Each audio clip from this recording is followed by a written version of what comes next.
Dear viewers, Assalamu alaikum. I'm trying hard and soul to deliver the topics very easy and simple way. If you pay audible power very carefully, you can get my point easily. Dear viewers, first come to the infinitive. The infinitive ক্রিয়াপদের সামান্য রূপ যা two সহ বা two ছাড়া ব্যবহৃত হয়। ক্রিয়াপদের সামান্য রূপ যা টু সহ বা টু ছাড়া ব্যবহৃত হয়। অর্থাৎ যদি আমরা কোনো ক্রিয়াপদের পূর্বে টু দেখতে পাই অথবা টু নাও দেখতে পাই তাও সেটি ইনফিনিটিভ। যেমন এক নং উদাহরণ দেখতে পাচ্ছি, লেট হিম স্পিক। লেট হচ্ছে প্রথম ভার্ব, দ্বিতীয় ভার্বটি হচ্ছে স্পিক। লেটের পরে প্রথম ভার্বটির পর যে অবজেক্ট হিমের পরে যে দ্বিতীয় ভার্বটি আমরা দেখতে পাচ্ছি তার পূর্বে কোনো প্রেপোজিশন টু দেয়া নেই, তাই এটি হচ্ছে বেয়ার ইনফিনিটিভ। ইনফিনিটিভের যে প্রকারভেদ আছে এই প্রকারভেদের মধ্যে বেয়ার ইনফিনিটিভ হচ্ছে এক প্রকারের ইনফিনিটিভ। আমরা যখন অনুপস্থিত দেখব টিউ নামক প্রেপোজিশনটি প্রথম ভার্বের পর দ্বিতীয় ভার্বের পূর্বে টিউ নামক প্রেপোজিশনটি অনুপস্থিত থাকবে, তখন ওই দ্বিতীয় ভার্বটি বেয়ার ইনফিনিটিভ রূপে আখ্যায়িত করব, দ্বিতীয় ভার্বটিকে বেয়ার ইনফিনিটিভ বলবো। 2 নং উদাহরণে দেখতে পাচ্ছি allow him to speak। প্রথম ভার্ব হচ্ছে allow, দ্বিতীয় ভার্বটি হচ্ছে speak। allow এর পরে আমরা একটি অবজেক্ট দেখতে পেলাম হিম, দ্বিতীয় ভার্বটি হচ্ছে speak.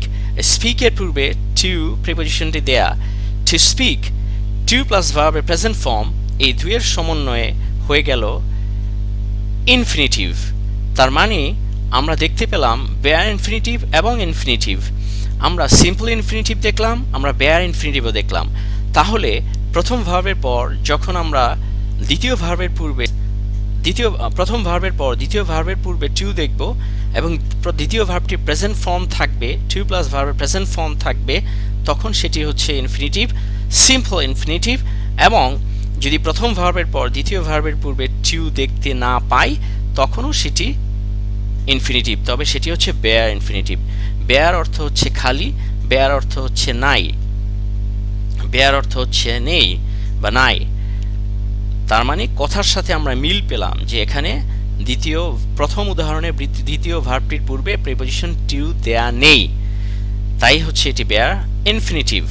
Dear viewers, I hope that you have got my point. Come to the next slide. The base form. The base form of a verb with or without to before it. ভার্বের যে মূল রূপ সেই মূল রূপের পূর্বে preposition two থাকতে পারে, নাও থাকতে পারে। ভার্বের যে মূল রূপ সেটি প্রিপোজিশন সহ অথবা প্রিপোজিশন ছাড়াও আমরা পেতে পারি। তাহলে ভার্বের মূল রূপ প্রিপোজিশন সহ অথবা প্রিপোজিশন ছাড়া হতে পারে। For example, he allowed me to sleep। এক্সাম্পলে আমরা দেখতে পাচ্ছি প্রথম উদাহরণে যে প্রথম যে ভার্বটি allowed, প্রথম ভার্বের পরে আমরা একটি অবজেক্ট পেলাম মি, দ্বিতীয় ভার্বটি হচ্ছে স্লিপ। প্রথম ভার্বের পর দ্বিতীয় ভার্বের পূর্বে টু বসেছে, এই টু প্লাস ভার্বের প্রেজেন্ট ফর্ম মিলে হয়ে গেল ইনফিনিটিভ। অর্থাৎ এই প্রথম উদাহরণটি উইথ টু যুক্ত টু প্লাস ভার্বের প্রেজেন্ট ফর্ম আমরা পাচ্ছি এই প্রথম উদাহরণটিতে। দ্বিতীয় উদাহরণটিতে আমরা দেখতে পাচ্ছি লেট দিয়ে শুরু, লেট মি গো আউট। প্রথম ভার্ব হচ্ছে লেট, দ্বিতীয় ভার্ব হচ্ছে গো। প্রথম ভার্বের পর দ্বিতীয় ভার্বের পূর্বে কোনো প্রিপোজিশন দেয়া নেই, তাই এটি হচ্ছে বেয়ার ইনফিনিটিভ। আমরা একটু আগে আলোচনা করেছি বেয়ার ইনফিনিটিভ সম্পর্কে। Dear viewers, I hope that you have got my point. Come to the next slide, the infinitive. আমরা ইনফিনিটিভের সংজ্ঞা একটু ইংরেজিতে জানার চেষ্টা করি। The infinitive is formed by adding to expressed or understood before the verb. Infinitive গঠিত হয়, প্রকাশিত হয় অথবা বোঝা যায় ভার্বের পূর্বে টু প্রিপোজিশনটি বসানোর মাধ্যমে। আমি আবার বলছি, the infinitive is formed, infinitive গঠিত হয়, expressed প্রকাশিত হয়, or understood অথবা বোঝা যায় by adding to before the verb, ভার্বের পূর্বে প্রিপোজিশন টু বসানোর মাধ্যমে, যোগ করার মাধ্যমে। এক্সাম্পলে আমরা দেখতে পাচ্ছি he came to play, subject হচ্ছে হি, came হচ্ছে ভার্ব, to play, এই to play হচ্ছে ইনফিনিটিভ। প্রথম ভার্বের পর দ্বিতীয় ভার্বের পূর্বে যখন আমরা প্রেপোজিশন টু দেখব, তখন প্রেপোজিশন টু প্লাস মূল ভার্বের প্রেজেন্ট ফর্ম একত্রিত হয়ে ইনফিনিটিভ হচ্ছে। I hope that you have got my point. Come to the next slide. Infinitive. এখন আমরা দেখতে পাচ্ছি ইনফিনিটিভের বাংলা সংজ্ঞাটি। ক্রিয়ার যে রূপে বচন, পুরুষ এবং কাল সংক্রান্ত কোনো পরিবর্তন হয় না, সেই ক্রিয়ার বিশেষ রূপ বা রূপ সংক্রান্ত বিষয়ই হচ্ছে ইনফিনিটিভ। আমি আবার বলছি, ক্রিয়ার যে রূপে বচন, নাম্বার, পুরুষ পার্সন এবং টেন্স কাল সংক্রান্ত কোনো পরিবর্তন হয় না, সেই ক্রিয়ার বিশেষ রূপ বা রূপ সংক্রান্ত যে বিষয়, ওই বিষয়টিই হচ্ছে infinitive. Dear viewers, I hope that you have got my point. Come to the next slide. এরপরে আসতেছি আমরা কোয়ালিফাইং ইনফিনিটিভ, যেটি আমাদের মূল আলোচ্য বিষয়। কোয়ালিফাইং ইনফিনিটিভ অর্থ হচ্ছে গুণ আরোপ করে বা বৈশিষ্ট্য যুক্ত করে ক্রিয়ার এমন যে রূপ। আমি আবার বলছি, কোয়ালিফাইং ইনফিনিটিভ অর্থ হচ্ছে গুণ আরোপ করে বা বৈশিষ্ট্য যুক্ত করে ক্রিয়ার এমন যে রূপ, সেটিই হচ্ছে qualifying infinitive. Dear viewers, I hope that you have got my point. Come to the next slide. Qualifying infinitive. In English, dear viewers, try to pay your eyes. In English definition, we can get when the infinitive is used to qualify a verb. যখন infinitive ব্যবহার হয় একটি ক্রিয়াকে গুণারোপ করার জন্য, ক্রিয়ার উপর গুণারোপ করার জন্য, ক্রিয়াকে বৈশিষ্ট্যযুক্ত করার জন্য। To qualify an adjective, একটি বিশেষণকে গুণারোপ করার জন্য, বৈশিষ্ট্যযুক্ত করার জন্য। To qualify a noun, একটি বিশেষ্যকে বৈশিষ্ট্যযুক্ত করার জন্য, গুণারোপ করার জন্য। And to qualify a sentence, একটি বাক্যকে বৈশিষ্ট্যযুক্ত করার জন্য অথবা গুণারোপ করার জন্য যে ইনফিনিটিভ ব্যবহার হয়, it is called the gerundial or qualifying infinitive. এটিকেই বলা হয় জিরান্ডাল অর কোয়ালিফাইং ইনফিনিটিভ। আমরা তাহলে কোয়ালিফাইং ইনফিনিটিভের ইংরেজি সংজ্ঞাটি পেয়ে গেলাম। Dear viewers, I hope that you've got my point. Try to listen to me very carefully, and again you try to listen to this video. Dear viewers, the gerundal or qualifying infinitive is used to express purpose, cause, condition, or results. Again, I am telling, the gerundal or qualifying infinitive is used to express purpose, cause, condition, or results, and maybe a task. A gerundal or qualifying infinitive ব্যবহার হয় এবং জুড়ে দেয়া যেতে পারে to express, প্রকাশ করতে, purpose, উদ্দেশ্য, cause, কারণ, condition, অবস্থা বা শর্ত, or results, ফলাফল। তাহলে এই gerundal অথবা qualifying infinitive ব্যবহার হয় বা জুড়ে দেয়া যেতে পারে উদ্দেশ্য প্রকাশ করার জন্য, কারণ প্রকাশ করার জন্য, শর্ত বা অবস্থা প্রকাশ করার জন্য, or results, ফলাফল প্রকাশ করার জন্য। Dear viewers, I hope that you got my point. Come to the next slide. Number 1. এখানে রোমান সংখ্যা 1 এ যে আমরা পয়েন্টটি পাচ্ছি, to qualify a verb usually to express purpose, ভার্বকে গুণারোপ করার জন্য, ভার্বকে বৈশিষ্ট্যযুক্ত করতে, উদ্দেশ্য প্রকাশ করার জন্য, উদ্দেশ্য প্রকাশ করার ক্ষেত্রে সাধারণত adverbially to a verb, ক্রিয়া বিশেষণ রূপে, বিশেষণের বিশেষণ রূপে ভার্বের ক্ষেত্রে আমরা কি পাই? এখানে আমরা একটি উদাহরণ দেখতে পাচ্ছি এ নঙে, he called to see my brother, সে ডাকলো, he called, সে ডাকলো to see my brother, আমার ভাইকে দেখার জন্য। প্রশ্ন জাগে, সে কেন ডাকলো? আমার ভাইকে দেখতে ডাকলো, দেখার জন্য ডাকলো। এখানে কেন দ্বারা প্রশ্ন করার প্রেক্ষিতে যে উত্তরটি পাওয়া যাচ্ছে to see, এটিই হচ্ছে অ্যাডভার্ব, এটি কোয়ালিফাই করছে কল্ডকে। এই কল্ড কোয়ালিফাইড হচ্ছে to see অ্যাডভার্বটি দিয়ে। অতএব আমরা প্রমাণ পাচ্ছি যে একটি ভার্ব কোয়ালিফাই হচ্ছে একটি অ্যাডভার্ব দিয়ে। কেন দ্বারা প্রশ্ন করলে যে উত্তর পাওয়া যায়, সেই উত্তরটি হচ্ছে অ্যাডভার্ব। এখানে to see সেই অ্যাডভার্ব যা কল নামক ভার্বটিকে কোয়ালিফাই করছে, বৈশিষ্ট্যযুক্ত করছে, গুণারোপ করছে। Here to see my brother, এই to see my brother, আমার ভাইকে দেখতে, এর অর্থ হচ্ছে for the purpose of seeing my brother, আমার ভাইকে দেখার উদ্দেশ্যে, আমার ভাইকে দেখার জন্য। Here to see my brother, এখানে আমার ভাইকে দেখতে বলতে বোঝানো হচ্ছে ফর দ্য পারপাস, উদ্দেশ্যে, অফ সিং মাই ব্রাদার, আমার ভাইকে দেখার উদ্দেশ্যে। Dear viewers, I hope that you have got my point. Come to the next slide.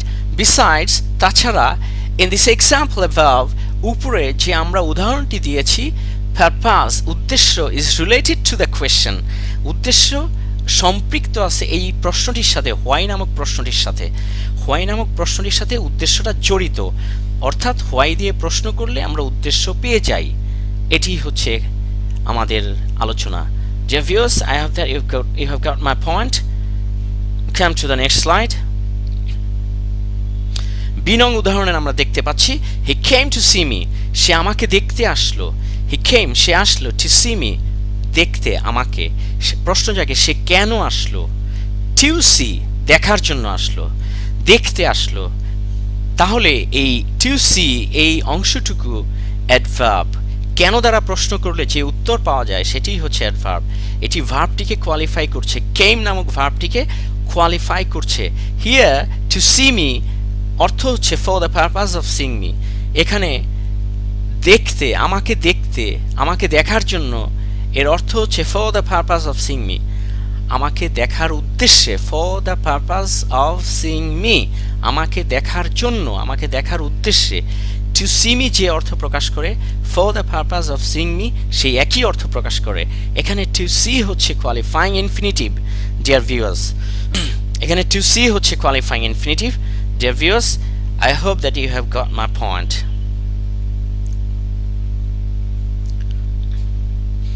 Dear viewers, come to the next slide. See, we eat to live. আমরা বাঁচার জন্য খাই। আমরা কেন খাই? আমরা বাঁচার জন্য খাই।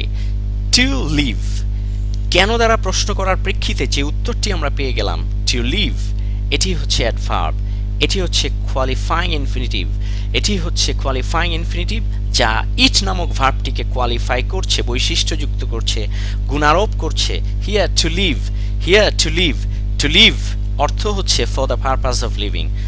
হিয়ার টু লিভ, বাঁচার জন্য বলতে বোঝানো হচ্ছে for the purpose of living, বাঁচার উদ্দেশ্যে, বাঁচার জন্য। তাহলে টু লিভ যে অর্থ প্রকাশ করে, for the purpose of living একই অর্থ প্রকাশ করে। তাহলে এখানে টু লিভ হচ্ছে কোয়ালিফাইং ইনফিনিটিভ যা ইট নামক ভার্বটিকে কোয়ালিফাই করছে। তাই আমরা বলতে পারি টু লিভ হচ্ছে qualifying infinitive. Dear viewers, I hope that you have got my point. Next slide. To qualify an adjective, adverbally to an adjective. To qualify an adjective, একটি বিশেষণকে গুণারোপ করার জন্য, বৈশিষ্ট্যযুক্ত করার জন্য। ক্রিয়া বিশেষণ রূপে অ্যাডজেক্টিভের ক্ষেত্রে, ক্রিয়া বিশেষণ রূপে বিশেষণের ক্ষেত্রে। টু কোয়ালিফাই অ্যান অ্যাডজেক্টিভ, একটি অ্যাডজেক্টিভকে গুণারোপ করার জন্য, বৈশিষ্ট্যযুক্ত করার জন্য, অ্যাডভার্বালি, ব্র্যাকেটে লেখা আছে অ্যাডভার্বালি, ক্রিয়া বিশেষণ রূপে, টু অ্যান অ্যাডজেক্টিভ, বিশেষণের ক্ষেত্রে। এখানে আমরা দেখতে পাচ্ছি উদাহরণ এ নম্বরে, I am sorry to hear this, আমি দুঃখিত শোনার জন্য, এটি শোনার জন্য। কেন দুঃখিত? এটি শোনার জন্য দুঃখিত, আমি এটি শুনে ফেললাম তাই আমি দুঃখিত। এখানে টু হিয়ার হচ্ছে কজ, এই কেন দ্বারা প্রশ্ন করলে যে উত্তরটি পাচ্ছি, যে কারণটি পাচ্ছি, কেন সে দুঃখিত, টু হিয়ার, শোনার জন্য সে দুঃখিত। এই টু হিয়ার হচ্ছে কোয়ালিফাইং ইনফিনিটিভ যা নাকি সরি নামক অ্যাডজেক্টিভকে কোয়ালিফাই করছে, বৈশিষ্ট্যযুক্ত করছে, গুণারোপ করছে। Dear viewers, I hope that you have got my point. Next slide, come to the next slide, dear viewers. Here, sorry is the result and to hear is cause. এই আমরা একটু আগে যে উদাহরণটি দেখলাম সেই উদাহরণটিতে পেলাম সরি হচ্ছে রেজাল্ট, সরি হচ্ছে ফলাফল, and to hear হচ্ছে কজ। এই শুনলাম, শুনে ফেললাম, শোনার জন্য, এই অংশটি হচ্ছে কারণ। বি নং উদাহরণে দেখতে পাচ্ছি he is ready to go, he is ready to go, সে যাওয়ার জন্য প্রস্তুত। কেন প্রস্তুত? যাওয়ার জন্য প্রস্তুত। টু গো হচ্ছে অ্যাডভার্ব, এটি হচ্ছে কারণ। এই কারণ এখানে আমরা দেখতে পেলাম, টু গো, এই কারণটি, টু গো, এটি হচ্ছে কারণ। এই কোয়ালিফাইং ইনফিনিটিভটি এই অ্যাডভার্বটি এখন রেডি নামক অ্যাডজেক্টিভটিকে মডিফাই করছে, কোয়ালিফাই করছে, গুণারোপ করছে, বৈশিষ্ট্যযুক্ত করছে। হি ইজ রেডি টু গো। এই অ্যাডভার্বটি টু গো নামক আমরা কেন দ্বারা প্রশ্ন করলে যে উত্তরটি পেয়ে যাই, সেটিই হচ্ছে কারণ। কেন সে প্রস্তুত? যাওয়ার জন্য প্রস্তুত। তাহলে টু গো দ্বারা আমরা পাচ্ছি যে যে সে যাওয়ার জন্য প্রস্তুত। এই টু গো হচ্ছে এখানে অ্যাডভার্ব। এটি রেডি নামক অ্যাডজেক্টিভটিকে কোয়ালিফাই বা গুণারোপ বা বৈশিষ্ট্যযুক্ত করছে। Dear viewers, I hope that you got my point. Dear viewers, I hope that you have already got all the points that I have already discussed and delivered lecture in front of you through the screen. You try to listen very carefully, and if you like this content, subscribe and pay your liking, because your subscription, your liking will inspire me, and ring the bell icon. And if you like this content, share it at once. Thank you. Assalamu alaikum. Goodbye.